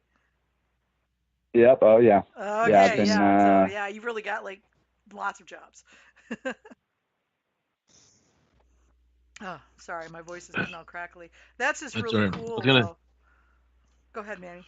Yeah, it is. I was gonna say you're lucky you love your other job, so that you can go to the 9 to 5er. Yeah. So and have you found that the program has been gaining any traction? Are you getting any interest from? I would think that if they're like if all the professional mead makers in the United States would want to get involved in this, because it's basically, I mean, it would be the livelihood, and we haven't like. I remember, I think last year or the year before that I went to buy some Tupelo, and they told me, hey, no Tupelo this year. That would normally, if someone said, hey, no orange juice this year, there would be a big uproar. Well, Florida'd sink into the sea if that happened, but exactly. Tupelo, it wasn't so much a lack of bees, because one of the people that's taken a buttload of hives into the Tupelo crop country is St. Ambrose from Michigan. He runs like several thousand hives, so he'll take a couple thousand hives, and they just kind of hang out down in the south. And what he was telling me, because I was asking him why couldn't anybody get any Tupelo, because that's one of my all-time favorite honeys, and he basically it was so dry that there just wasn't a Tupelo crop. I mean, the trees weren't flowering, so there was nothing for the bees to gather, or at least not much. And so it basically almost dried up. So in that case, it wasn't a lack of bees. But I think in a lot of places there is a lack of bees, and not enough to really do appropriate gathering. Are you seeing that the people who are getting your hives that your hives and bees and whatnot that you're donating, are they going on to be successful with those? And then are they also expanding in some cases? Yeah. So one of the qualifications is you have to have 2 hives already, right? We want to know you're already committed to that. And we don't want the big people. We don't want, if you have 100 or more hives, you're not in that bucket. But we have had feedback where, a beekeeper would say, I really got wiped out last year, but without your encouragement, without you helping out a little bit, I wouldn't have kept going. And so when you hear stuff like that, then you're doing something good, and it makes you feel good. Oh yeah. We always try to tell them to, we want them to expand, and we want that's the goal, right? Is we want them to really continue to catch fire and have a passion for it. But it is a battle. I mean, it's a battle what the beekeepers are going through, especially in this state, when you're seeing losses, above 50% a lot of times. It's tough. It is. So. Is the Mead for Bees also involved in some of the programs trying to do things that will ultimately help the bees, even if it doesn't necessarily help the beekeepers, is that right? Like trying to get neonics banned and that type of thing? Yeah, so we haven't been super proactive on that end. There are some organizations that we're aware of and have talked to about some of that. I mean, we always celebrate those victories when we see them, because it is. I mean, again, you're talking about some of the smoking gun, right? That that one's a big one. So yeah, I mean, we aren't as proactive right now as we plan to be from that perspective. But we do support, other things like we're really lucky. We have here in this kind of tri-state area, there's the queen biter breeding that's going on. So we try to support those individuals as much as possible that are breeding the leg biting traits back into the bee populations to combat the varroa mites. Because a lot of the bee populations don't know how to defend themselves against the varroa, and then you got the oxalic acid that has to be used to kill that off, and you don't want that that type of chemical being used too often from a honey perspective either. So yeah, there's a lot of angles that we would really like to put our hands in a lot deeper, and we will once I can get full time.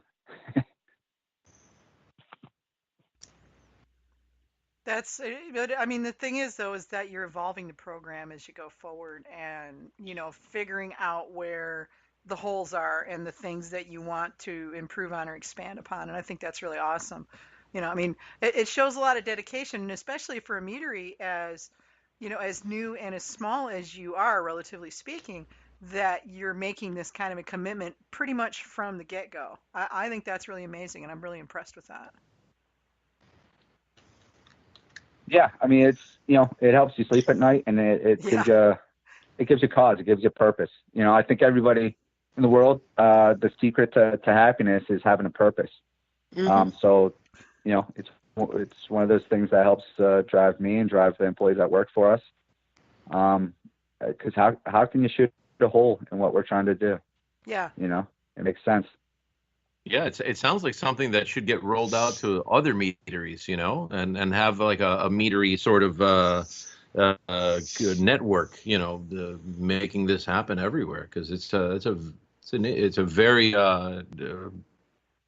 imaginative and very I think it could be a very effective program.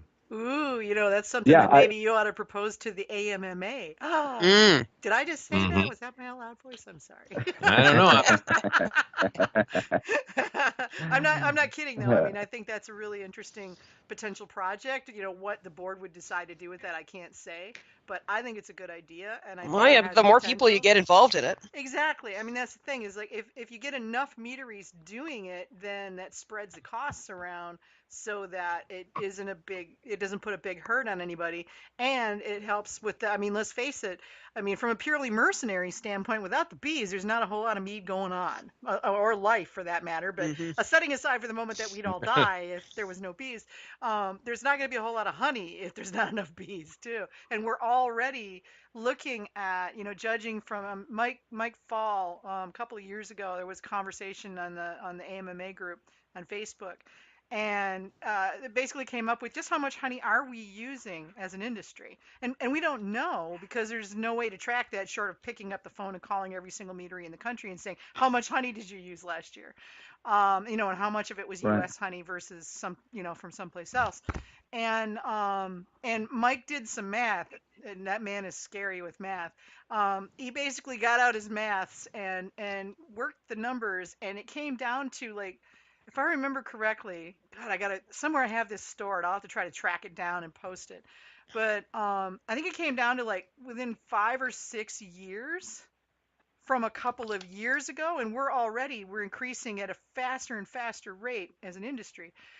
So 5 or 6 years, we'd be hitting the wall for the amount of available honey for us to use. Now, obviously, there's still the stuff that the bakeries use and whatnot, but in the large food industry stuff, but what's left that we would start hitting the wall on that and have to go, okay, now we need to find more honey. Yeah, raise yeah. the I mean, prices. it's we get that question a lot. Are we having trouble sourcing? And right now, no. But again, that's where that program comes into play, because it's gonna help everybody. At the end of the day, if they go out and we can give a hive to someone in the local community, and that hive starts to propagate all the food and all the small gardens people have, they're going to be a lot happier with their gardening. They're going to get into that a little bit more. Gives us food, gives us honey, then we drink. So we eat and we drink and we eat and we're happy. It's the cycle. It is. I mean, basically, to a certain extent, you're kind of building your own base for your main ingredient. And I mean, yeah, okay, you're not going to be buying mass quantities of honey from a guy with 5 hives, but if you put 300 hives Yeah, out but there, if that one hive lets this guy buy another hive, which lets him buy right, another hive, then exactly. it's an investment for your own future. Yeah, exactly. And which leads to the obvious question, Scott, of how many hives are y'all planning on having on the 33 acres? Have you worked that number out yet? Yeah. Well, I know how many hives we would need to kind of support our honey usage now. Uh-huh. When you look at the state of, one of the biggest producers on the East Coast, we have in our state, this guy has about 3,000 hives. Knowing how much we're using now, we're hoping, if we can have enough food source for this many hives, we're hoping to get up into the 500 hive range. Nice. Which is that's certainly full time, for probably 2 people. But we got to have the food source. So, it'll be a waste of money for us to come in and put in, a ton of hives without having the food source. So we're lucky. We have a lot of tulip trees and whatnot that will produce a lot of honey, but we really need to kind of build the food source. So it's all going to depend on how much food I can plant for the bees as to how many hives I'll have. Okay. Eventually the bees will tell me that there's not enough food, and they'll swarm more, or the colonies just won't be as healthy as they should be. So right. As many as we can support with food is the number. Okay. Are you already a master beekeeper, or is that something that you're working on now? Yeah, I mean, that's something I'm working on now. I mean, I've going to all the conferences and talking with all the people and whatnot. I'm dangerous, but there are a lot of tips and tricks and whatnot out there that again, I haven't had the time to be able to commit to learning beekeeping to the extent that I should before I got involved. So, we're going to have some other local beekeepers help us out when we get started, and nice. As I transition, then I'll obviously be taking on some of that responsibility. Sure. Well, and I mean, if you're having local beekeepers help out and all of that, that gives them a wonderful opportunity for, here's a whole bunch of hives where they can bring noobs in to learn how to be beekeepers and how to take care of the bees. And there's all sorts of wonderful, interesting opportunities to learn more about the bees are friends, Yeah, exactly. Yeah, and we're fortunate because about 10 minutes away from where our property is, near Slippery Rock, is one of the key guys who's, breeding those leg biter queens. So, okay. Basically giving him free reign to come, and obviously a lot of the local beekeepers know that and are helping to support that as well. So that's cool. Hopefully we can build a healthier, at least anti-varroa mite population here. Yeah. In Pennsylvania. Did you listen to last week's show? I did not, unfortunately. Oh, you need to. Have you got a commute for work, or are you a work at home guy? I do. Okay. All well, right. Both, half and half. All right. So pull down last week's show. We had a conversation with Thomas Hubie, who's the owner of Bee Seasonal Honey, and they import organic small batch honey from Brazil. And we had him on with Tom Repus. And Tom is, of course, an accomplished beekeeper in South Dakota. And I'm sure you know Tom. It's kind of hard not to know Tom if you're hanging out in the mead world these days. And the two of them got to going, and we basically, AJ and I just kind of sat back and listened for the whole show. They just went off, and it was just like super intense, really info dense mead, honey, bees. It was mostly bees. And one of the things that came up, because Hamish was there and he was able to pop in a little bit, was the fact that there is a particular bee varietal that is Varroa free, and they actually breed them and ship them from Kangaroo Island, which is off the coast of Australia. And I learned about these when I went out there last month, so it's the only reason I know about them. And they're really, really strict with, like, when you get on the boat to take the ferry over to the island, there's this huge list of, you better not have this on you or we're going to, like, totally be awful to you, kick you off the boat, maybe arrest you and throw you in prison. They're just really, really strict about it. Yeah. And one of the things was, don't bring any honey, don't bring, none of, there's a whole long list, but it's because they're trying to keep this particular variety of bee pure. And apparently, like, this is the only place they ship these queens, get shipped all over the world, that they breed there. Yeah. I mean, it's, and it's tough to do because, it's really hard to isolate bees. They like to move, obviously, right? Yeah. So it's very hard to isolate, but I've never heard of that. That sounds great. That sounds like an awesome endeavor. Yeah, check out last week's show, and I think there was some information. They named the variety, which escapes me, unfortunately. And there was just a lot of good stuff. So you, as a beekeeper guy, I think you would find it interesting.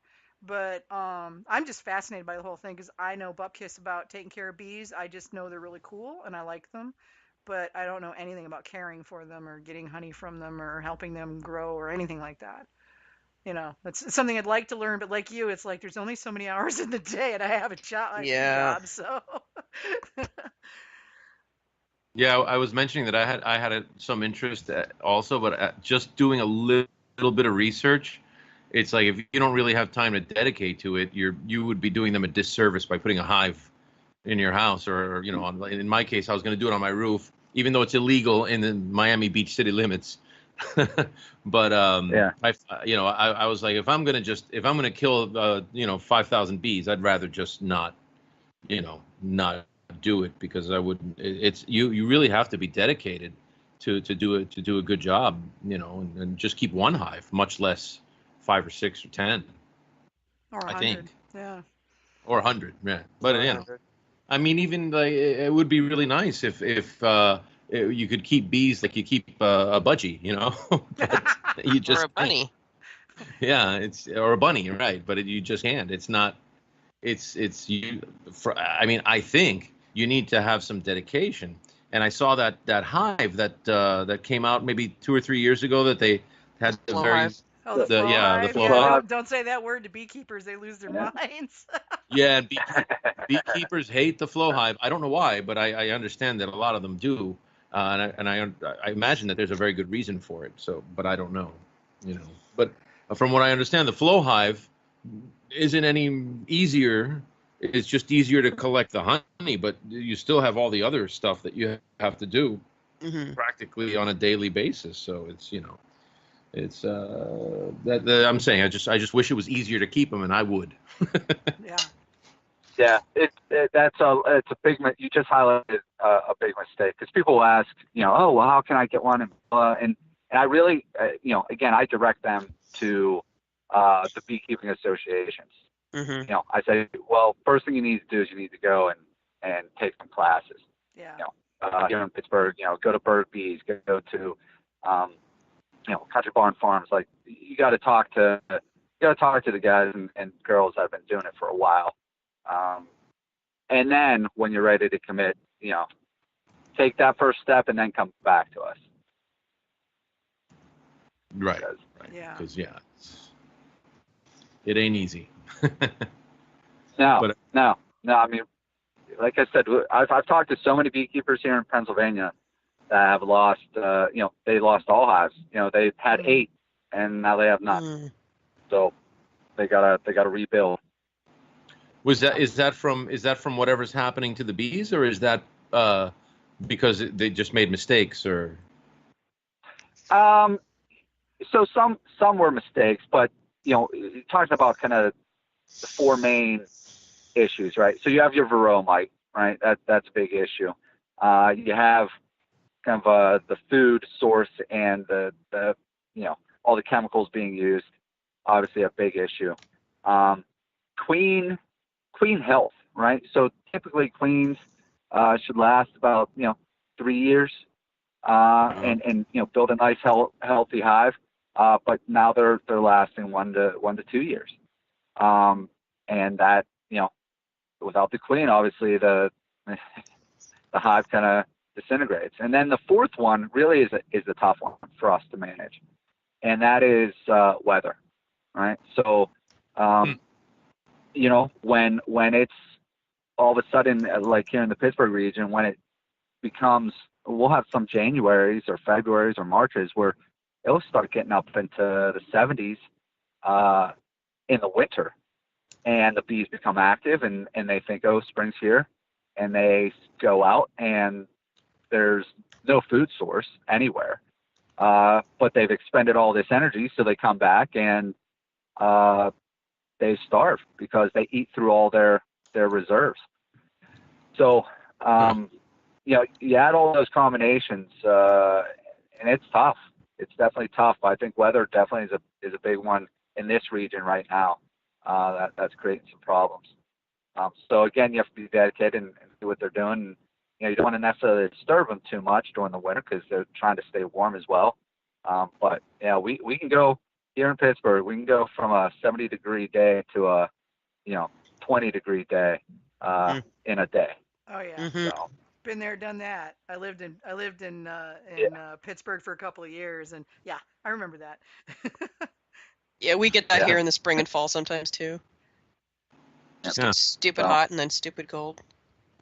I guess I want to start working on a way to keep the hive temperature constant in the winter. Yeah, I and a don't I lot think of just monitoring there's- is probably the first step. And there's some interest. There was some interesting the little hive cams that they had shown at the conference last year. There were some really interesting innovations for keeping track of your hives. Yeah. Well, I don't know. Like I said, I'm no brother Adam, so I'm gonna stay away from them for now. Well, what is it? It's a green thumb for plants. Is it a yellow thumb for bees? I don't know. Yeah, I don't have a I've yellow- never heard that, but we could try that, right? Get a yellow thumb kind of emblem out there. Right. I like I think it. they just call them bee whisperers. All right. Yeah, no kidding. Well, I love the program, Scott. It sounds like an amazing thing. And I wasn't kidding when I said, maybe you should, get up with the AMMA and, and suggest that might be a program to look into. I mean, we've got good relationships um, with Dutch Gold, which is up your way, and they're not a producer, they're a packer, but still they've got a pile of money, and they are really keen on, good quality honey and supporting the bee industry and all that kind of thing. And there's other businesses that are involved in the mead/honey industry that might be interested in getting into it as well, and to help create that network of let's get more bees going, let's get more people keeping bees that know what they're doing. Yeah. I mean that's the vision for it. So yeah, I'll definitely take you up on that and talk to AMMA about it and how we can.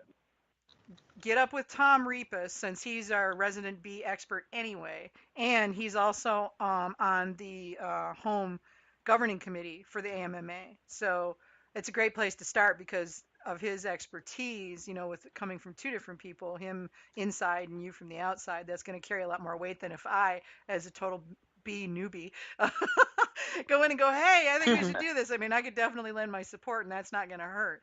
But Tom carries a lot of weight from the perspective of, beekeeping. Great. Okay. So yeah, but I mean, shoot, it can't hurt to explore it. Nothing might come of it, but something might. You never know. And I think it's a worthy cause. Yeah, I mean, from an industry perspective,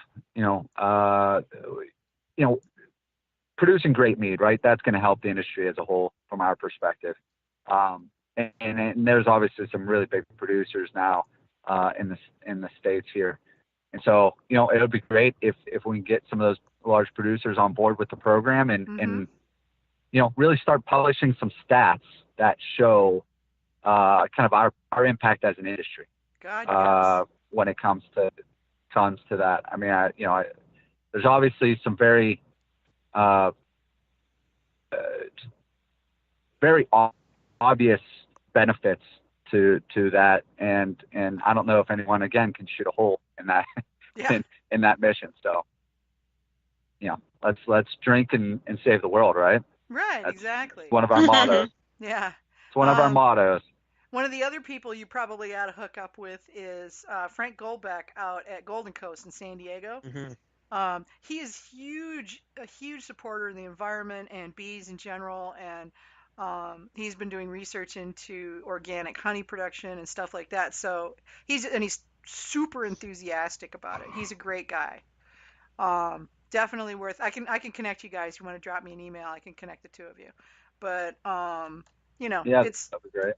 if we have more people that are interested in this, then and meaderies are going, hell yeah, I think that's a great idea. Then that also is something that we can move forward to trying to create some kind of network of people that are encouraging further production of honey, and getting more bees in the world. Yeah, exactly. And I think, from a legislative perspective, there've been some good changes now that bee losses can be covered under, crop loss. That was a huge change. That's a good thing. So, we're pretty stoked about, well, I won't say pretty stoked, but we're happy about some of the changes that we're seeing for sure. Cool. So, we want to be advocates. We definitely want to be advocates for it. Well, we should be. It's in our own best interest. Right. If any industry should be, it should be us, right? Yeah, exactly. And that's the thing is, like, again, if you take it all the way back to from a purely mercenary point of view, more bees is good. So more bees equals more money. Exactly. Equals save the planet. Yeah, equals save the planet. So, it doesn't matter how we get there as long as we get there in a sustainable and growth-friendly way, and I think that's a great thing. So, yeah, I mean, hey, we've started a plan here, hopefully. We'll see where it goes. Hopefully. But we'll see where it goes. But I think there's a lot of good possibilities here, and it certainly can't hurt to start the conversation, Yeah, it was pretty neat. Within our first year, a magazine called Epicure and Culture named us as one of the top 10 wineries to save the world, and that was within the first year of us opening up. That is so cool.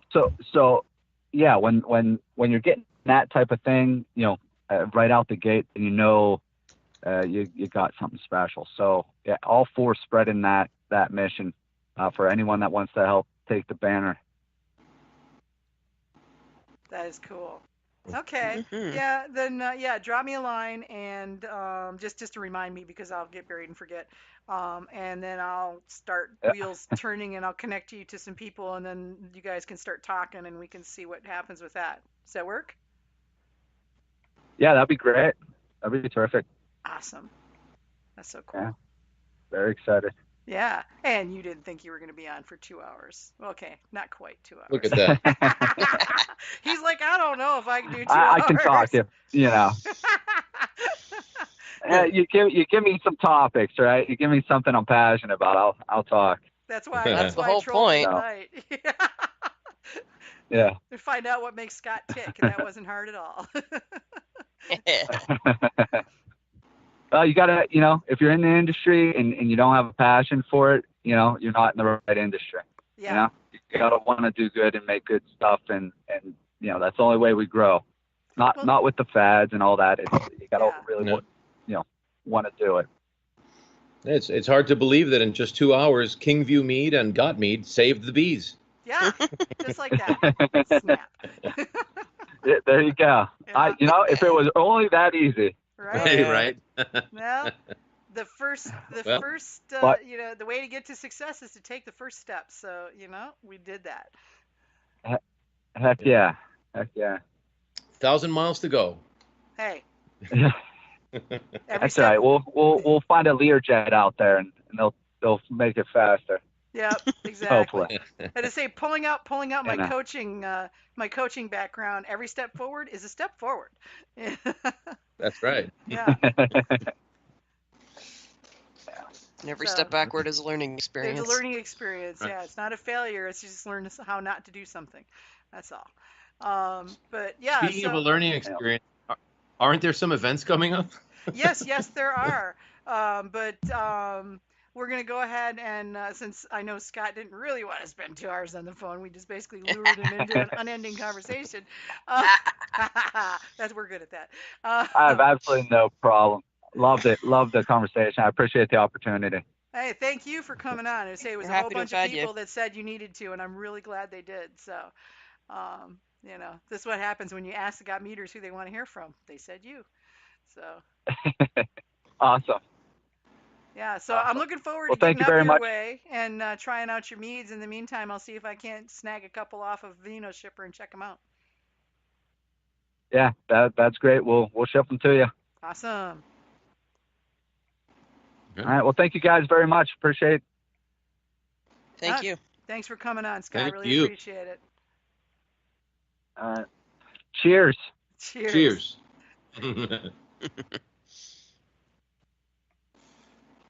Okay, so events. Got a bunch of stuff. September 21st to the 23rd, so that would be this weekend. And I just got this one in this afternoon from Brian. Unpossible Mead finally got all their approvals, and we'll be doing an unsoft opening at the Dwight Harvest Days Festival this weekend. Nice. Yeah. Good for them. I'm so excited. He's been showing me pictures of the fixtures and stuff that he's putting up at the meadery. So it's kind of steampunky. It's really cool. Go look at their logo. Their logo's even kind of steampunky. But these are all linked on the show page for this episode. So if you want to go track these down. September 22nd, and I'm going to be at this one, Starlight Meadery and Honey Girl Meadery will be having a Mead Day celebration and fall festival in, I think it's at Starlight Meadery. And I'm looking forward to that. That's a pretty much an all-day affair. They do this every year. And and so I'm looking forward to going out there and just hanging out. So that'll be this Saturday. The 23rd, Black's Ferry Meadery is doing pickle and pints. Not pickles like you eat, pickle the game. Which is one of those really insane, drive you crazy games. So it's really good to pair with drinking. Nice. September 25th, Honeymoon Meadery is doing True Stories Told Live. It's actually a storytelling evening. So I thought that was kind of neat and different. Yeah.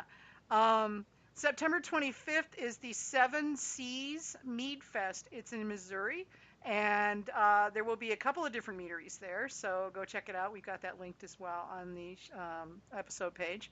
September 28th, Apis Meadery is doing their Caramel Apple Release Party, and I grabbed that one because caramel apple, I mean, seriously. Well, yeah. Yeah. And September 29th, Orchid Cellar Meadery is doing the Craft Beverage Festival at Red Heifer Winery. So they have wineries and breweries, and Orchid Cellar's going to be there. So, or Orchid Cellar's going to be there. So that should be really fun. And then I've got one that's pushed way out. November 17th, Boss Meadery is doing this giant progressive dinner thing. And it's a reservation thing, so I put it on here. So if you're in Wisconsin and want to go to Boss Meadery to go to their progressive dinner, grab the link. It'll take you to the sign up where you can register. And that's all I got for events at this point in time. You guys got anything you want to add? know, but if you're listening and you want to get one of your events on Got Mead Live, let us know at gotmead@gotmead.com. Don't make us hunt you down, which is what I have to do every week. So please send them to us. Free advertising. Yeah, right. Ryan had to drop early because he had a bloody long day at work today, and I think he was actually falling asleep. Poor guy. He had a really hard day today. Anyway, so next week we're gonna have Ryan, and he's gonna come and talk about matching yeast with your honey. That ought to be a really interesting conversation. So yeah. So I'm looking forward to it, and you know, so we'll have him on next week to talk about that. And upcoming, some of the people we've got. Let me see, where's my schedule page? There it is. We're going to be having Carvin Wilson's going to come on in October. He's going to talk about traditionals, and that same week we're actually going to have AJ, and I got to talk to you about this offline. Matus from Blaszczyk, and I know Matus, I'm so sorry, I know I'm mangling your name. He's in Poland, and he's heading up the European Mead Makers Conference, but because he's there, it's 3 a.m. for him, we're going to have to do an off-air recording, and we'll just post it so that people can listen to it. We got Michael Jordan coming in. He's a guy that was at the very first AMMA conference, and he made the cannabis mead that was really interesting. So I'm sure it was. Yeah, well, it was. I mean, it was just an interesting approach because hardly anybody's doing that yet because of all the weird laws. So, you know, and he did a whole talk about it at the first AMMA conference. So he's going to come on, and we've got some other stuff that I'm working on, trying to get dates and get Pete. I'm talking to Pete Bakulich to come on and talk about how to put a competition together. Which somebody asked for, and I thought that's a really good idea. Yeah, you know, how to create a competition and do so in a really sustainable manner. So, you know, these are some of the things we've got coming up. Pete's date isn't set yet, but we'll let you know as soon as we have it nailed down. So, Tanya Haley from Haley Honey Meadery was supposed to be on next month, but unfortunately had an immovable schedule object that kicked her off the date she wanted. So we're trying to find a different date that works for her. And so we'll have her in there too. But we're getting there. We're getting there. Cool. Only, 7 more episodes until the beginning of December and the end of our year. Wow. Holy shit, that's coming up fast. I know, right? It's like, where'd the year go? Wait, what? I missed the summer entirely. I don't know what happened. My bird went feral on me. I've got I literally have tomato vines that are 10 feet long. I don't know how that happened. Well, they're taking over. Yeah, they're into the lawn. They're trying to get to the house. It's crazy. Yeah. Can them up as soon as you can. Yeah, that's right. Yeah. Well, a lot of them are still green, but yeah, the vines are going everywhere. Alrighty, guys, so we're going to let you go till next Tuesday, same bat time, same bat channel, and we'll see you back here for Ryan and how to match yeast with honey. So have a good evening, drink lots of mead, and, you know, don't forget to stir your yeast. See you later. Night, everybody. Later.